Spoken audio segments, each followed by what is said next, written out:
नमस्कार विद्यार्थी मित्रांनो, नोंदणी व मुद्रांक विभागातील शिपाई या पदाकरिता जर बघितलं तर निवड यादी प्रसिद्ध करण्यात आलेली होती. आता जर बघितलं त्या उमेदवारांची कागदपत्र पडताळणी कधी होणार आहे याच्याबद्दलची माहिती मी तुम्हाला आजच्या व्हिडिओद्वारे सांगणार आहे. आणि त्यासोबतच तुम्हाला जे आहे स्वयं घोषणापत्र, लहान कुटुंबाचे प्रतिज्ञापत्र हे तुम्हाला कुठून मिळणार आहे याच्याबद्दलची सविस्तर माहिती मी तुम्हाला आजच्या व्हिडिओमध्ये देणार आहे. व्हिडिओ खूप महत्त्वपूर्ण होणार आहे, म्हणून तुम्ही व्हिडिओला कुठे स्किप करू नका, जेणेकरून संपूर्ण माहिती तुम्हाला समजून येणार.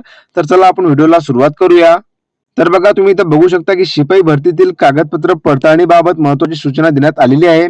आता तुम्हाला माहिती असेल की नोंदणी व मुद्रांक विभागातील शिपाई या पदाकरिता जर बघितलं 284 पदाकरिता जाहिरात प्रसिद्ध करण्यात आलेली होती.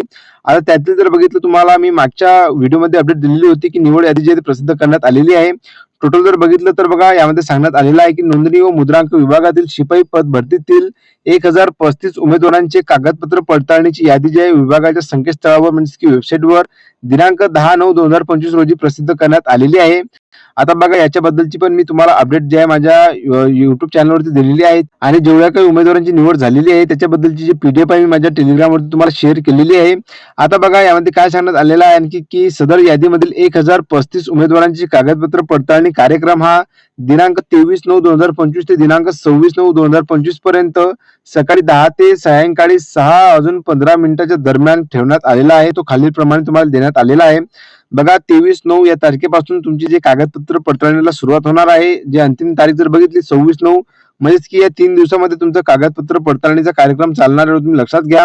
आता बघा, यामध्ये काय सांगण्यात आलेलं आहे की 23/9/2025 ला जर बघितलं तर तुम्हाला इथं क्रमांक देण्यात आलेला आहे की 1 ते 51 एवढ्या उमेदवारांना जे एकूण उमेदवार जर बघितलं 51 उमेदवारांना बोलवण्यात येणार आहे क्रमांक 1 मध्ये.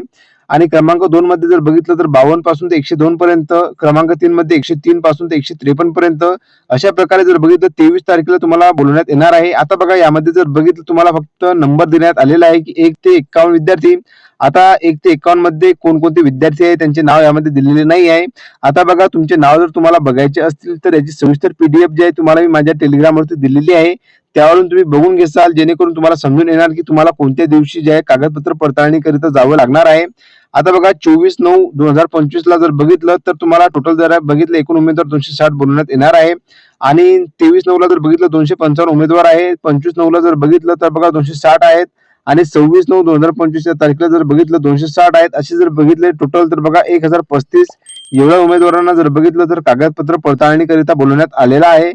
आणि यामध्ये जर बघितलं तुमचा जो नंबर आहे त्यानुसार तुम्हाला जावे लागणार आहे. जसं की बघा, तुम्हाला इथं उदाहरणार्थ जर सांगितलं तर ज्या कोणी विद्यार्थ्यांचा 2 नंबर आहे, जसं की इथं सांगण्यात आलेला आहे की 1 ते 51 पर्यंत 2 नंबर जे विद्यार्थ्यांचा असेल त्यांनी क्रमांक 1 मध्ये जे तुम्हाला टाइम देण्यात आलेला आहे 23/9/2025 या तारखेला तुम्हाला सकाळी 10 वाजता हजर राहायच्या वेळी तुम्ही लक्षात घ्या. आता बघा, त्याच खाली जर बघितलं यामध्ये काय सांगण्यात आलेलं आहे की यादीमधील सर्व उमेदवारांना पोस्टाने व त्यांनी नोंदणी केलेल्या ईमेल आयडी वर पत्राने कळविण्यात येईल. आता बघा, ही जी माहिती आहे तुम्हाला पोस्टाने किंवा जे तुम्ही ईमेल आयडी दिलेली आहे फॉर्म भरायच्या वेळी त्यावरती तुम्हाला कळविण्यात येणार आहे. तरी सर्व उमेदवारांनी त्यांना नेमून दिलेल्या दिनांकासोबत दिलेले विवरणपत्र व लहान कुटुंबाचे प्रतिज्ञापत्र भरून खालील नमूद पत्त्यावर मूळ प्रमाणपत्र व त्यांच्या छायांकित स्वसाक्षांकित प्रतीचे 2 संच घेऊन पडताळणीकरिता उपस्थित राहावे. बघा, तुम्हाला उपस्थित राहायच्या वेळी काय काय यामध्ये सांगण्यात आलेलं आहे. तर बघा, तुम्हाला सोबत दिलेले विवरणपत्र व लहान कुटुंबाचे प्रतिज्ञापत्र भरून जे तुम्हाला ऍड्रेस देण्यात आलेला आहे खाली, हा बघा तुम्हाला कार्यालयाचा पत्ता यामध्ये सांगण्यात आलेला आहे की नोंदणी महानिरीक्षक व मुद्रांक नियंत्रक महाराष्ट्र राज्य पुणे यांचे कार्यालय, नवीन प्रशासकीय इमारत, तळमजला, विधान भवनासमोर, पुणे. हा तुम्हाला पिनकोड पण देण्यात आलेला आहे. बघा, या कार्यालयावरती तुम्हाला जे आहे तुम्हाला हे जे डॉक्युमेंट सांगण्यात आलेलं आहे की विवरणपत्र व लहान कुटुंबाचे प्रतिज्ञापत्र हे तुम्हाला भरून न्यायचे आहे. आणि त्या दिवशी ज्या दिवशी तुमचं डॉक्युमेंट व्हेरिफिकेशन होणार आहे त्या दिवशी तुम्हाला उपस्थित राहायचं आहे, एवढं तुम्ही लक्षात घ्या. आता बघा, तुम्हाला विवरणपत्र आणि लहान कुटुंबाचे प्रतिज्ञापत्र कुठे मिळणार आहे तर बघा, मी माझ्या टेलिग्रामवरती तुम्हाला हे शेअर केलेलं आहे. त्यावरून तुम्ही बघून घेसाल आणि त्यांची प्रिंट आउट काढून तुम्ही जे ते शांततेत फिल करून घ्या. आणि फिल करायच्या वेळी जर तुम्हाला काही अडचण आढळली तर नक्कीच मला कमेंटमध्ये कळवा, जेणेकरून मी तुमच्या प्रश्नांची उत्तर देऊ शकेल. आता बघा, महत्त्वाचे डॉक्युमेंट कोणकोणते लागणार आहे तर बघा, याच्याबद्दल मी तुम्हाला एक व्हिडिओ शेअर केलेला आहे माझ्या युट्यूब चॅनलवरती. तो जर तुम्ही बघितला नसेल तर बघा, बघून घेसाल, जेणेकरून तुम्ही ज्या दिवशी जाणार आहात त्याच्या पहिले तुमचे जे डॉक्युमेंट आहे क्लिअर असायला हवे. आणि डॉक्युमेंट व्हेरिफिकेशन करिता म्हणजे की कागदपत्र पडताळणीच्या वेळी तुम्हाला कोणतीच अडचण यायला नको.